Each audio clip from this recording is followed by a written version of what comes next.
Cada año tomamos un tiempo como iglesia para recordar juntos las bondades del Señor. Y aunque a los hijos de Dios una de las cosas que debe caracterizarnos es la gratitud, qué bueno que como iglesia cada año juntos nos reunamos para elevar corazones agradecidos por las bondades que el Señor ha tenido con nosotros. Y en la tarde de hoy quiero compartir parte de una enseñanza a la que Dios me bendijo esta semana a través de un siervo de Dios. Y quiero dar gracias y compartir con ustedes lo que Dios ha traído a mi propia alma. Y quisiera animarlos a guardar silencio y a que estemos atentos a la voz de Dios, porque esto servirá de preámbulo y de preparación para lo que haremos en un momento juntos como iglesia. Nosotros acabamos de leer juntos un salmo precioso que es el Salmo 136. Este es un salmo muy especial en la historia del pueblo de Dios. Se cree que este era uno de los cantos que se usaban específicamente en el Año Nuevo judío, junto con la fiesta de los tabernáculos y la fiesta de la Pascua. Este salmo era una reflexión congregacional que ponía en la mesa dos cosas fundamentales para el pueblo de Dios. En primer lugar, recordaban y cantaban que el Dios al que servían era un Dios creador. Y reconocían, como lo vemos en los primeros versículos, su poder y su obra en la creación. Pero en segundo lugar, mientras el pueblo de Israel cantaba este salmo, también recordaban la historia de un Dios que les había acompañado por mucho tiempo y celebraban cómo Dios había sido fiel aún en los momentos más adversos y difíciles. Y me encanta cómo termina este salmo, especialmente en el final, en el versículo 23, que dice: Él es el que en nuestro abatimiento se acordó de nosotros. Otra versión dice: tú te has acordado de nosotros en nuestra humillación. Tú has tenido cuidado de nosotros. ¿Cuántos de ustedes este año pudieran unirse al salmista y decir eso? En los tiempos de mayor humillación, prueba y adversidad, tú te has acordado de nosotros, tú has tenido cuidado de nosotros. Creo que cada uno de nosotros puede contar una historia de cómo este año, en momentos de aflicción, no solo a nivel de las aflicciones que vivimos por estar en esta nación, sino por simplemente vivir en un mundo caído, como hemos visto el cuidado del Señor por nosotros. Y quiero que veamos en primer lugar, a través de este salmo y de modo reflexivo, que las misericordias del Señor son eternas. ¿Escucharon eso? Las misericordias del Señor son eternas. Si lees el Salmo 136 completo, notarás que se divide en tres secciones claras. La primera sección va de los versos 1 al 9, donde se exalta la divinidad de Dios y su creación. En esta sección, el pueblo del Señor, mientras canta, celebra el poder de Dios como creador. Eso es lo que dice el Salmo. Dicen: alaben al Dios de dioses, porque Él es el único que hace grandes maravillas. Dice el verso 5, al que hizo los cielos con entendimiento. En esta primera sección se canta y se celebra el poder de Dios como creador. Y en la segunda sección va de los versos 10 al 22 y se celebra la obra de Dios de salvación. Esta sección recuerda la historia de la redención de Israel. Habla incluso, como ustedes lo pueden leer a partir del versículo 10, cómo Dios hirió a Egipto para salvarlos. Cómo Dios sacó a Israel en medio de los egipcios para salvarlo. Cómo dividió el mar rojo para salvarlos. Cómo hizo pasar a Israel en medio de él y destruyó a Faraón y a su ejército para salvarlos, como lo declara Éxodo capítulo 14. Pero también celebran esos versos del 10 al 22, hablando de la salvación que estaban celebrando mientras cantaban este salmo. ¿Cómo celebraban? Cómo Dios los condujo por el desierto. Cómo Dios hirió grandes reyes y dio la tierra en heredad a Israel. Lo dice el verso 10. Al que hirió a Egipto en sus primogénitos. Dice el 11, el que sacó a Israel de en medio. Y dice más adelante que también es el verso 18, y aquel que mató a reyes poderosos. Así que en la primera sección celebran a Dios como creador. En la segunda sección del Salmo del 10 al 22 celebran cómo lo salvó. Y en la tercera sección de los versos 23 al 26 del Salmo 136 cantaban su intervención en la vida de su pueblo. Y esta sección se vuelve más personal. ¿Por qué? Porque dice que Él se acordó de nosotros en nuestra humillación. Porque dice que Él nos rescató de nuestros adversarios. Porque dice que Él da sustento a toda carne.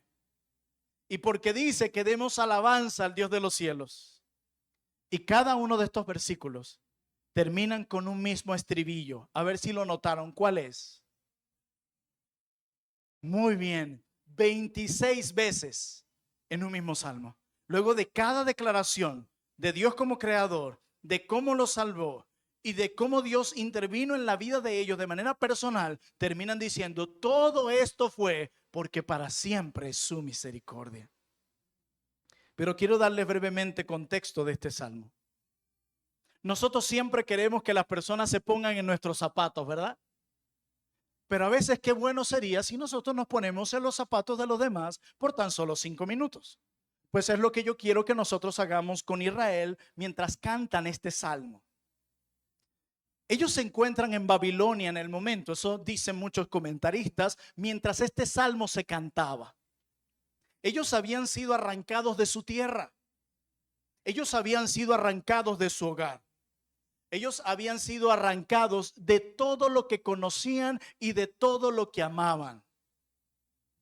Estaban viviendo cautivos en una nación extranjera y nada más y nada menos en una nación que adoraba a ídolos, que practicaban rituales que iban en contra de lo que ellos creían. Imagínate estar cautivo en una nación que no es la tuya, privado de todas las cosas que amas y viendo a tu alrededor en esa nación adorando ídolos y haciendo cosas contrarias a lo que tú crees.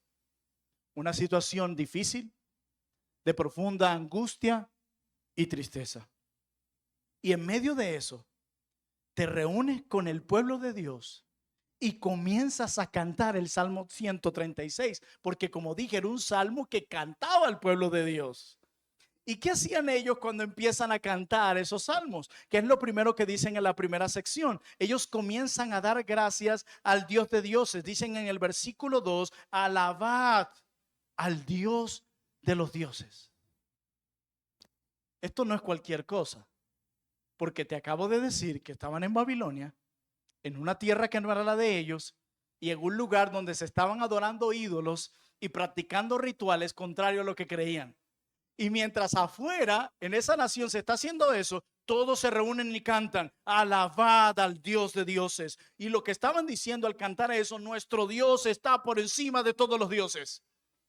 Como cuando nosotros en una nación idólatra cantamos himnos como grande es Dios, como cuán grande es Él y otros más. Pero también dice, das gracias al Señor de señores. Y ellos decían que aquel que mató, cantaban, nuestro Dios es aquel que mató a gobernantes y reyes. ¿Qué creen que estaban evocando de sus corazones cuando cantaban eso? Lo que estaban diciendo, señores de Babilonia, nuestro Dios está por encima de los gobernantes. Y cierran diciendo al único que hace maravillas. Se lo están cantando en medio de una nación que confiaba en otros dioses.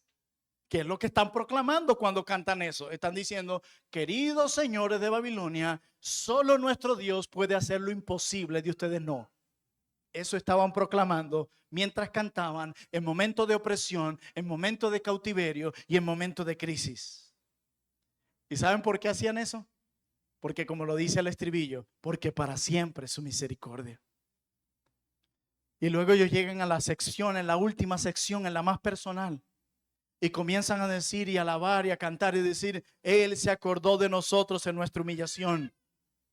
¿Qué creen que está proclamando el pueblo de Israel cuando en medio de toda esa opresión están cantando que Dios se acordó de ellos en su humillación? Lo que están diciendo, señores de Babilonia, aquí lo estamos cantando, aunque estamos cautivos, Dios no se ha olvidado de nosotros.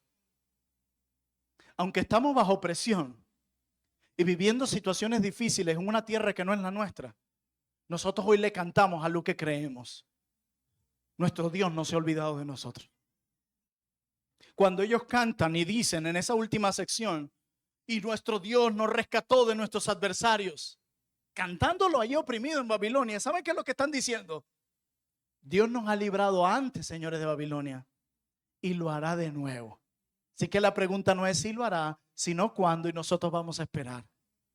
Y cuando ellos cantan al final del Salmo, en el versículo 25, y dice, el que da alimento a todo ser viviente, y cantan eso, lo que ellos están diciendo es, Incluso aquí en el exilio de Babilonia, Dios nos sostiene y nos provee el alimento que necesitamos. Amén. ¿Y saben por qué? Porque como termina el estribillo, porque para siempre es su misericordia. ¿Ves el poder de esto, hermanos? ¿Ves en medio de qué situaciones te están cantando? No están cantando en los tiempos buenos. No están alabando al Señor en su mejor momento. No están en el templo de Jerusalén, donde en esos tiempos gozaban de paz y de prosperidad. No están cantando en tiempos de prosperidad. Recuerda, están en el exilio, en una tierra que no es la suya, donde no contaban con todo lo que podían querer, anhelar o necesitar. ¿Saben dónde están mientras cantan? De acuerdo al versículo 23, están en humillación. Están en quebranto. Están en crisis.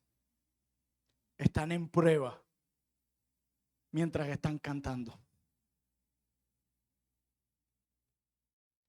Yo no sé si a ti te pasa, pero a veces somos tan parecidos a los paganos que cantamos cuando todo va bien.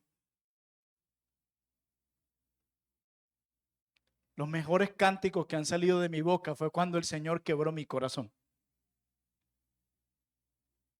Cuando llegas un domingo a la iglesia con el corazón destrozado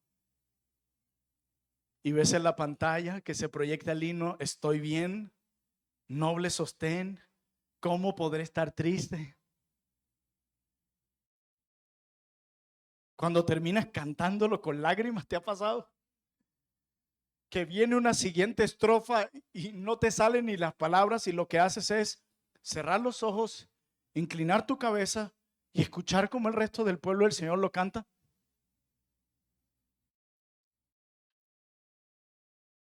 ¿En qué momento te ha tocado cantar a ti hoy? Porque ellos cantan y están celebrando en el peor momento humanamente hablando. El diablo quiere cerrar nuestros labios cuando el Espíritu de Dios quiere que le alabemos y demos gracias. Si Satanás puede llevarnos cautivos a ese ecosistema de queja en el que antes vivimos, él ha logrado su trabajo. Satanás quiere de nuevo llevarnos cautivos a ese ecosistema de amargura donde antes vivíamos. Satanás quiere llevarnos cautivos a ese ecosistema de descontento, de queja, murmuración y chisme donde antes vivíamos. Satanás quiere llevarnos cautivos de nuevo a ese ecosistema donde la palabra de Dios no nos interesaba y no queríamos escuchar nada de Jesús ni de su palabra. Satanás quiere llevarnos de nuevo a ese lugar de donde Dios en Cristo nos sacó. Y una de las cosas que Él quiere es cerrar tus labios para que no alabes en esos tiempos de humillación, de quebranto y de dolor. Esto nos libra de la queja y de la murmuración, pero también nos guarda de dejar de vivir de glorias pasadas. A mí me preocupa cuando escucho constantemente a alguien decir, es que antes cuando yo vivía en no sé dónde, cuando antes hacía tal cosa, yo tenía esto, tenía aquello, tenía lo otro, pero aquí no, porque es que antes, si es que antes. Y no hay nada que produzca más amargura y dolor en el corazón que vivir en un pasado del que ya Dios te permitió avanzar, luchar y disfrutar. Y Él quiere que lo glorifiques hoy, no antes. Ya antes tuvo su tiempo. Hoy quiere que cantes en el tiempo de humillación. Hoy quiere que des gracias cuando las cosas no marchen bien. Porque ¿de qué sirve cantar y dar gracias cuando todo marcha bien? Eso mi vecino que no tiene a Cristo lo puede hacer. Pero hay algo único en la salvación que Dios nos da en Cristo que nadie más lo puede hacer. Este año ha sido muy difícil. Este año ha traído sus pruebas de diferentes frentes. Pero ahora tenemos más razones para cantar y alabar al Señor. ¿Por qué? Porque para siempre es su misericordia. Porque aún en los tiempos difíciles podemos decir como Israel, aunque estamos cautivos, Dios no nos ha olvidado.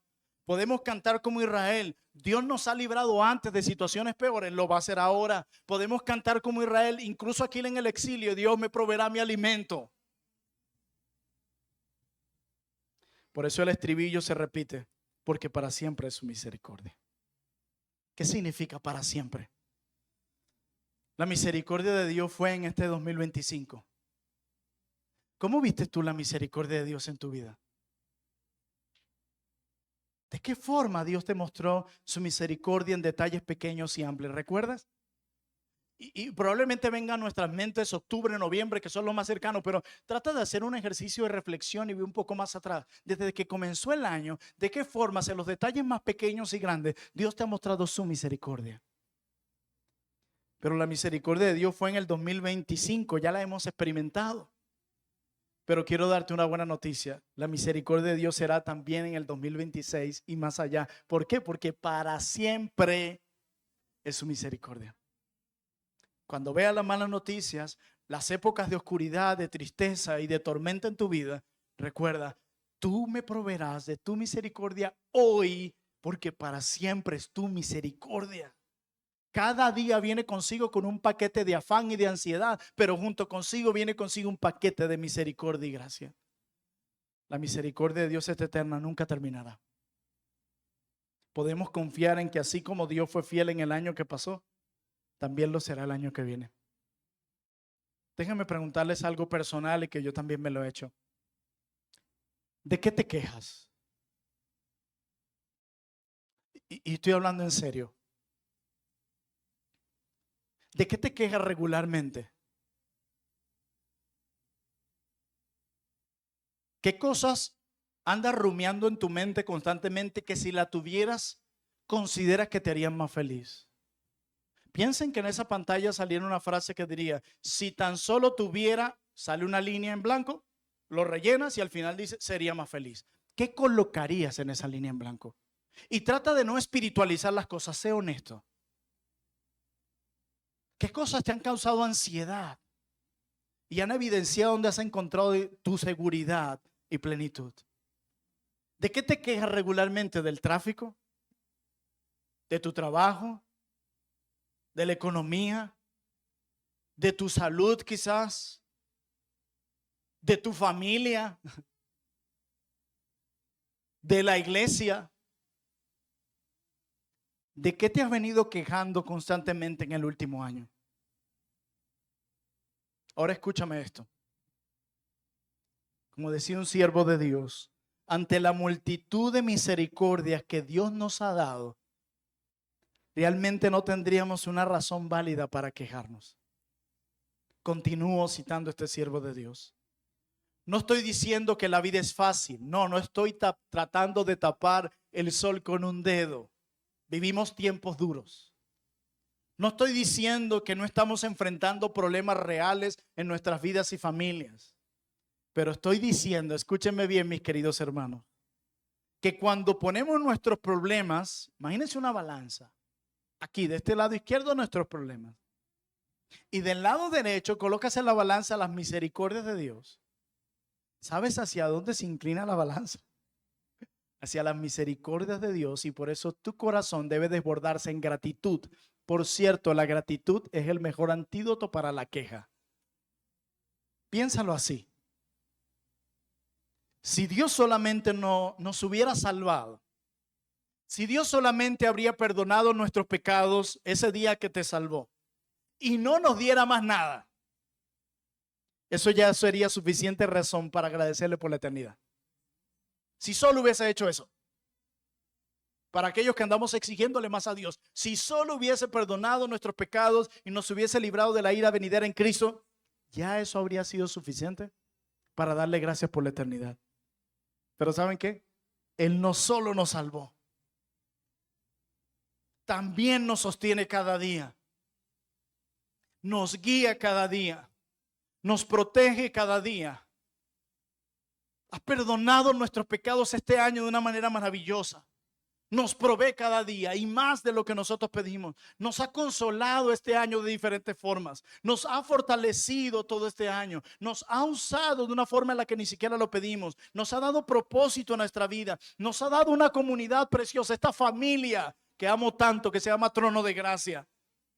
Y aparte de eso, nos da esperanza. ¿Será nuestro Dios generoso? ¿Y saben por qué Él ha hecho todo esto? Porque para siempre es su misericordia.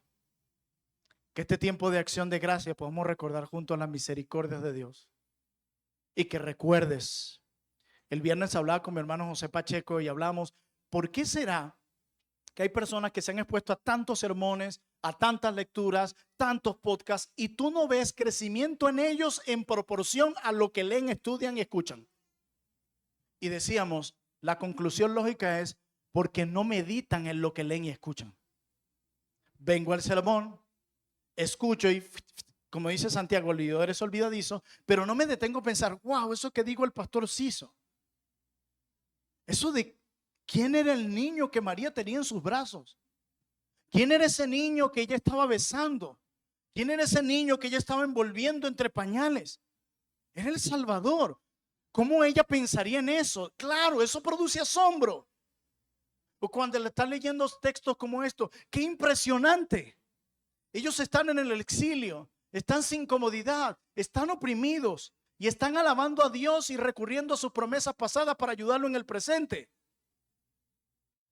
Hemos olvidado el ejercicio de la meditación mientras escuchamos la palabra, leemos la palabra y cantamos la palabra.